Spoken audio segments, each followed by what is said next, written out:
Ramadan bukan hanya bulan suci bagi umat Islam. Di bulan ini, umat Islam diwajibkan untuk menahan diri dari lapar dan haus serta menghindari amarah. Ramadan juga bulan suci, sah Al-Quran diturunkan. Namun, di bulan suci ini pula pernah terjadi peperangan yang sangat dahsyat dan berarti bagi umat Islam. Salah satu peperangan tersebut adalah Perang Badar.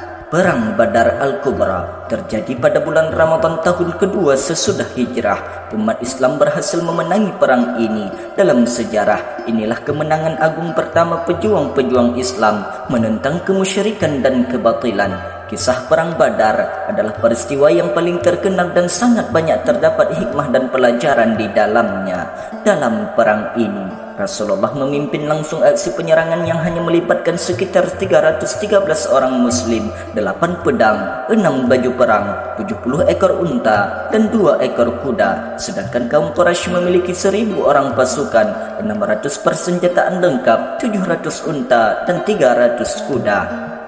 Namun, dengan semangat jihad yang membara di bulan Ramadan, membuat pasukan Islam berhasil menewaskan 3 pimpinan perang dari kaum Quraisy, yakni Utbah, Syaibah, dan Walid bin Utbah. Berikut ini kisah Perang Badar dari penyebab hingga kemenangan umat Islam di bulan Ramadan yang telah dirangkum oleh Cerita Islami Channel One melalui berbagai sumber. Dikutip dari sejarah-lengkap.com, ada beberapa hal yang menjadi penyebab terjadinya Perang Badar. Di antaranya yaitu 1. Kebencian Abu Jahal. Nabi Muhammad lahir dari keluarga Bani Hashim dan suku Quraisy. Perjalanan dakwah Nabi Muhammad sejak menerima wahyu di usia 40 tahun, kemudian dilindungi oleh pamannya, pemimpin Bani Hashim dan suku Quraisy, yaitu Abu Talib. Setelah kematian Abu Talib pada tahun 619 Masehi, sayangnya kepemimpinan Bani Hashim diteruskan kepada Amr bin Hisham atau Abu Jahal yang merupakan salah satu musuh Nabi Allah Muhammad.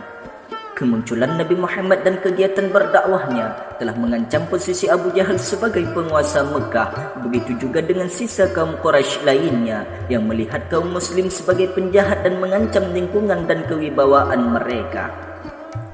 2. Umat Islam ditindas. Perlakuan buruk terhadap kaum muslim tidak hanya berlangsung di kota Mekah saja, namun kaum kafir Quraisy juga menekan kaum muslim hingga ke Madinah. Kaum Quraisy melakukan teror yang sama dengan menyerang dan menguasai harta benda kaum muslimin karena takut banyak hasil perdagangan yang akan berpindah kepada kaum muslim.